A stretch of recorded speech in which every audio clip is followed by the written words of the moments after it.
काय झालं?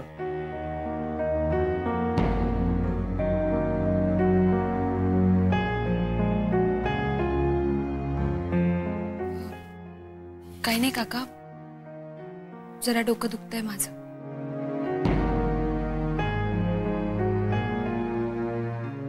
आदिती, तू नको त्या गोष्टीचं टेन्शन घेत जाऊ नकोस. उगाच त्रास कोण घेतेस तू?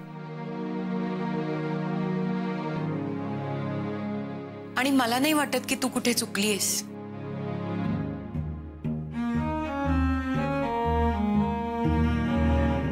आम्हाला तुझं कौतुकच आहे.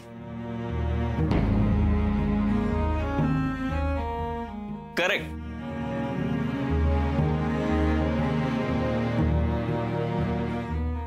अदिती मॅडम, वहिनी साहेबांनी मला सांगितलंय तुम्हाला लवकर घरी जायचंय ना? हो. मिस्टर जयराम,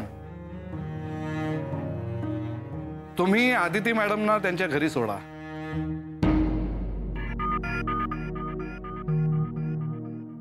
आणि तिथूनच तुम्ही सुद्धा घरी गेलात तरी चालेल.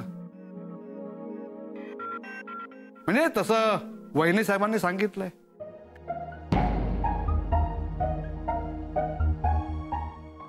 नाही काका, नको, मी जाईन. हा आदिती मॅडम, तुम्ही एकट्या घरी जाल हो, पण जयराम सरांनी तुमच्या सोबत यावं हा वहिनी साहेबांचा आदेश आहे.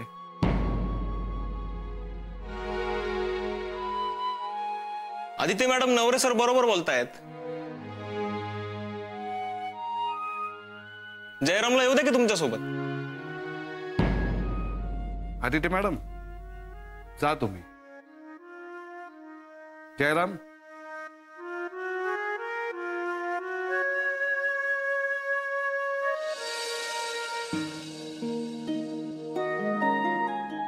आदिती, नीट जा आणि काळजी घे. हा, काही बोलावंसं वाटलं तर फोन कर. हा,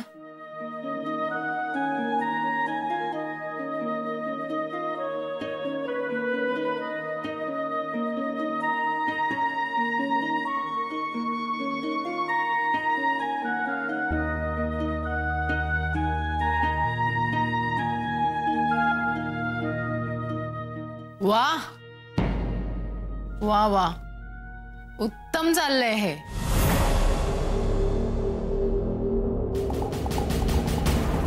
कलियुग कलियुग म्हणतात ते हे.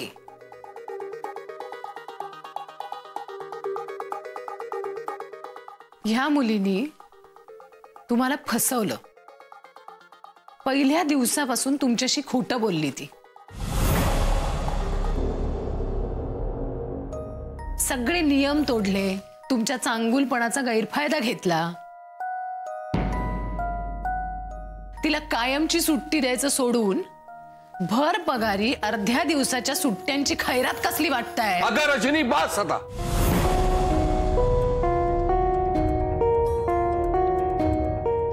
काय तेच उगाळत राहिलेस? अरविंद, नाही ते काय, मला ना आता कंटाळा आलाय तुझा.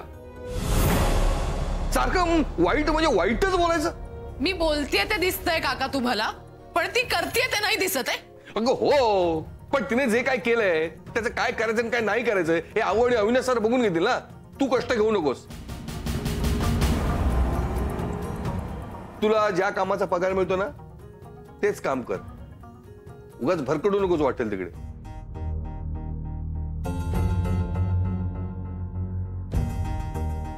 Rajani madam, relax. मला कळत नाही तुमचा प्रॉब्लेम काय. म्हणजे आदित्य मॅडमला कोणी काय बोलत नाहीये हा तुमचा प्रॉब्लेम आहे, की तुम्ही फोडलेला बॉम्ब फुसका निघाला हा तुमचा प्रॉब्लेम आहे? साई प्रसाद, तोंड आवारा तुझं.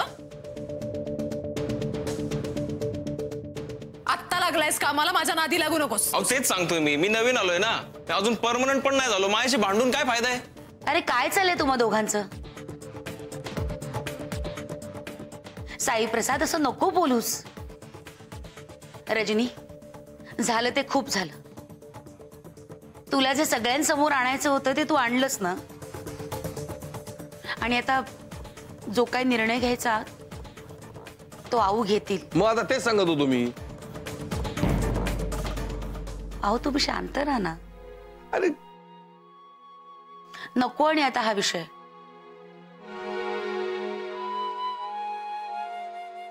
चला खूप काम आहेत प्रत्येकाला. चला कामाला लागूया.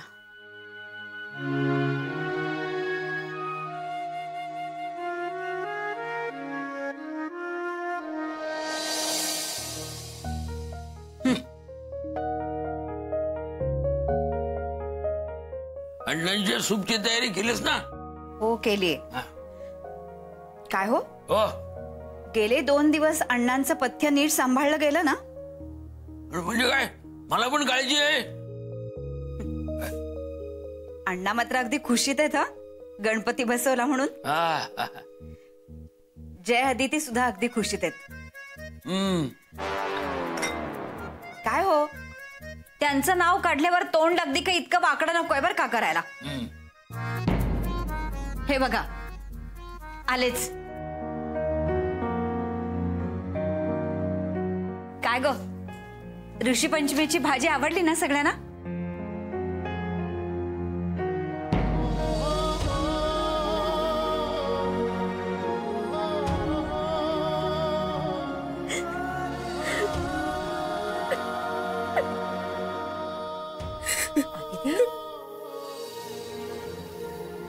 अदिती काय झालं ग बाळा? ए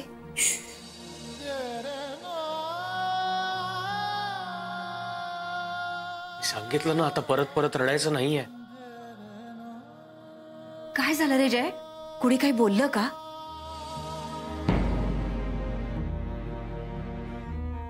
जय अरे मी काय विचारते तुला?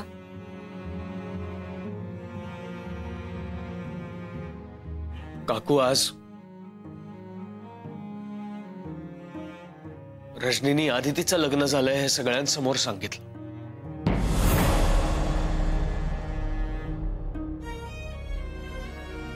फक्त एवढंच नाही, आदिती दाभोळकरांची मुलगी आहे हे कळलंय आज सगळ्यांना. बापरे.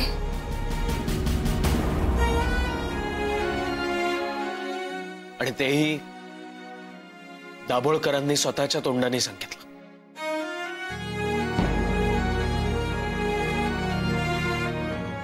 रजनी त्या दिवशी हरतालिकेच्या दिवशी पूजेला आली तेव्हा त्यांनी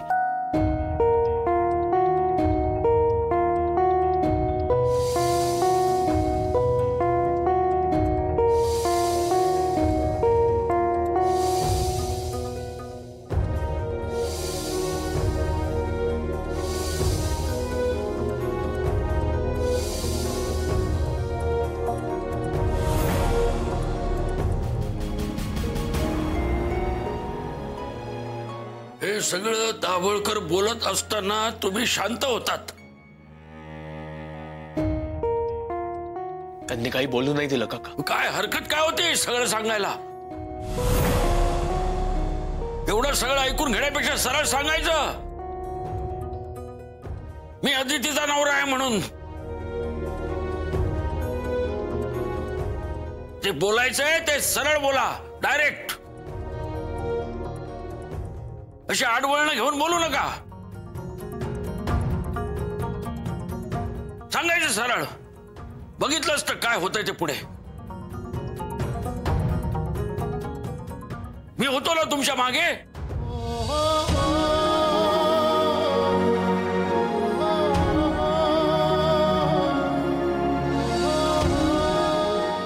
काही झालं तरी कुठल्याही नात्याचा अपमान झालेला मला खपणार नाही. नातं रक्ताचं नसलं तरी मी जपलंय ते.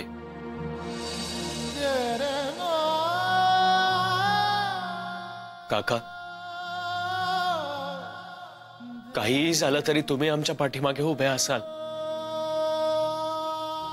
याची खात्री आहे आम्हाला. आज मी शांत बसलो, मला शांत बसावं लागलं, कारण आता मला आमच्या नात्याचा खरा मान मिळवून द्यायचा आहे काका. दाभोळकरांनी आज आदितीच्या पप्पांनी आज माझं आणि आदितीचं नातं लपवलं. कारण दाभोळकरांना स्वतःहून पहिला वार करायचा आमच्या नात्यावर. म्हणून रजनी जे बोलते ते पलटवत त्यांनी माझ्या समोर माझाच अपमान केला.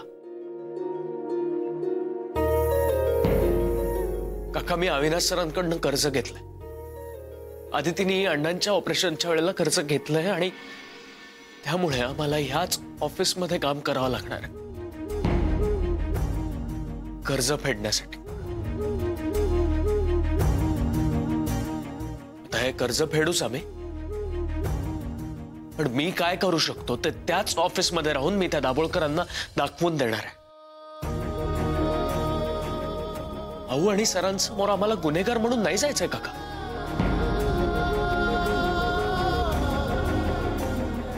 स्वतःला सिद्ध करून जायचंय. आम्ही स्वतः त्यांना जाऊन सगळं सांगू,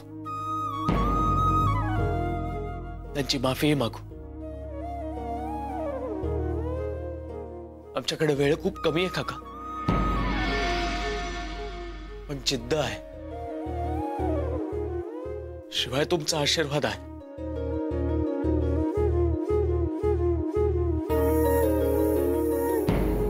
त्यामुळे आता 11 महिन्यात दाभोळकरांना मी काहीतरी करून दाखवेन. नाहीतर ठरलेल्या वचनाप्रमाणे आदिती कायमची त्यांच्याकडे जाईल.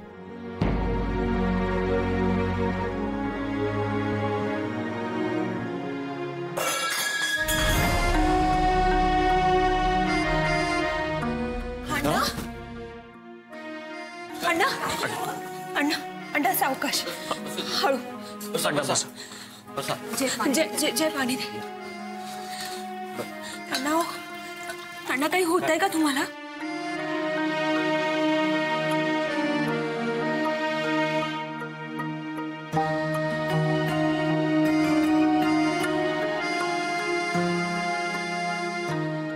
अण्णा, अण्णा कसं वाटतंय? मला काहीही झालेलं नाहीये.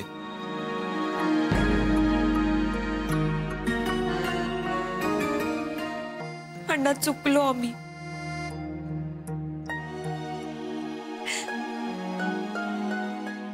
मला माहित नाही एवढं सगळं केल्यानंतर तुमची माफी मागणं योग्य आहे की नाही.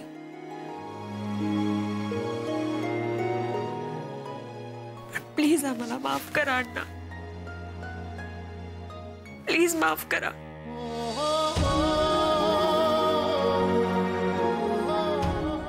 अण्णा, आम्ही जे काही केलं किंवा करतोय तो आमचा नाईलाज.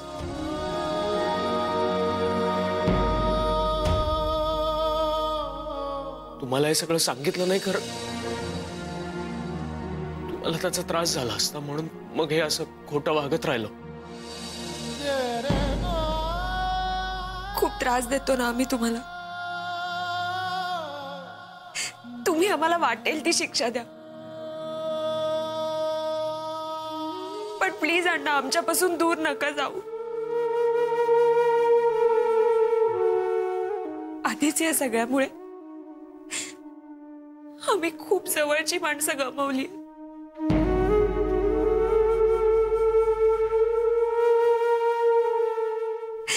आता तुम्हाला गमवायचं नाही अण्णा. ही माणसं गमावताना तुम्हाला तुमच्यातलं नातं सुद्धा लपवावं लागलं. याला कारण परिस्थिती, पण या परिस्थितीला मी सुद्धा जबाबदार आहे ना.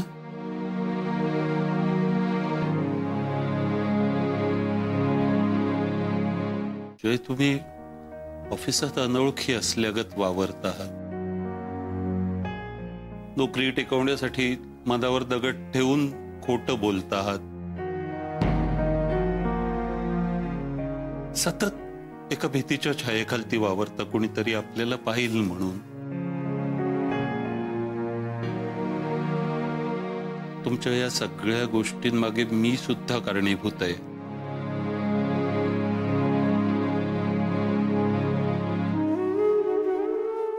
अण्णा प्लीज असं बोलू नका. अगं बाळा, खरंच आधी जयनी लोन घेतलं, नंतर तू लोन घेतलंस माझ्या आजारपणासाठी. आज हे सगळं ऐकून थोडा धक्का बसला खरा. बाळांनो, या सगळ्याबद्दल मी तुम्हाला दोष देत नाहीये. मला नाही वाईट वाटलं.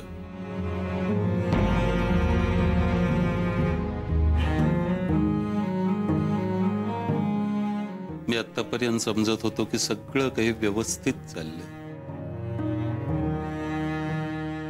पण आता समजतंय त्यामागे तुमचे किती परिश्रम होते, किती दुःख तुम्हाला सहन करावी लागत होती.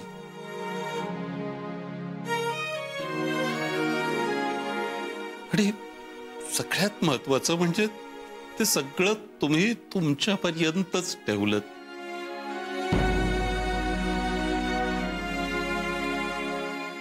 नेहमी आपल्या सुखात सगळ्यांना सामावून घेतलं.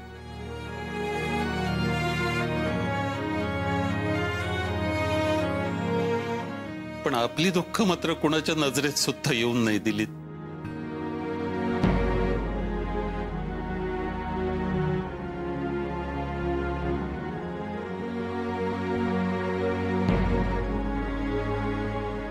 केतकर, मला माफ करा.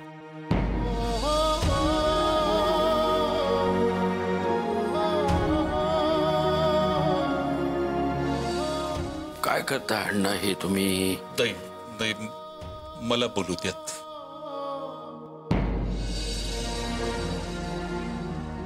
बरोबर आहे तुमचं. या मुलांनी तुम्हाला खूप त्रास दिला आणि म्हणून तुम्ही यांच्याशी अबोला धरलात ना.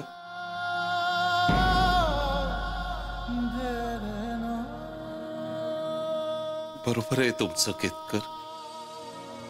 पण खरं सांगू केतकर, मला आज माझ्या या मुलांचा अभिमान वाटतोय.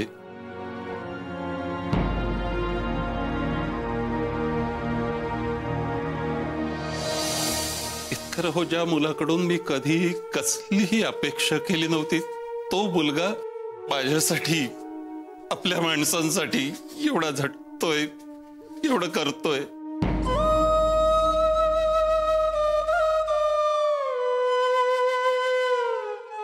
यांनी माझ्यासाठी जे केलं ना, ते माझा मोठा मुलगाही करू शकला नाही.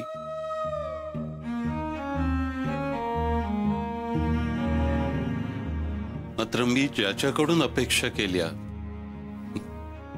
त्यांनी मात्र माझा अपेक्षाभंग केला. तो मात्र स्वतःच्या सुखाच्या शोधातच भटकत राहिला.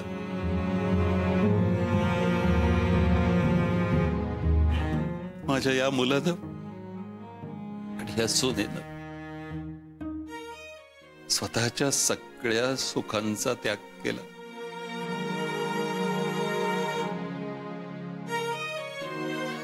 या सगळ्याची परतफेड मी कधीही करू शकणार नाही. तुम्ही सुद्धा माझ्यासाठी खूप केलं. भावाचं प्रेम दिलं, वहिनीनी बहिणीची माया दिली, माझ्या धाकट्या सोन्यानं मुलीचं प्रेम दिलं मला. मलाच खरंच तुमचा राग नाही आला. मला आज अभिमान वाटतोय तुमचा.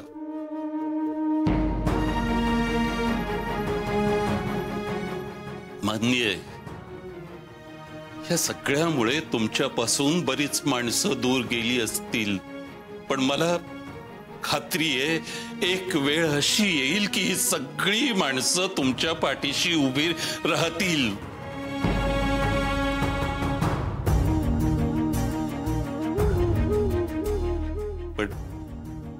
मला ही वचन हवंय जय.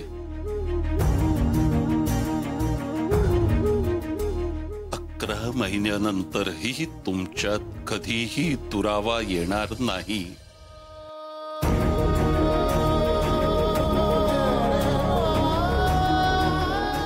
तुम्ही एकत्र असाल.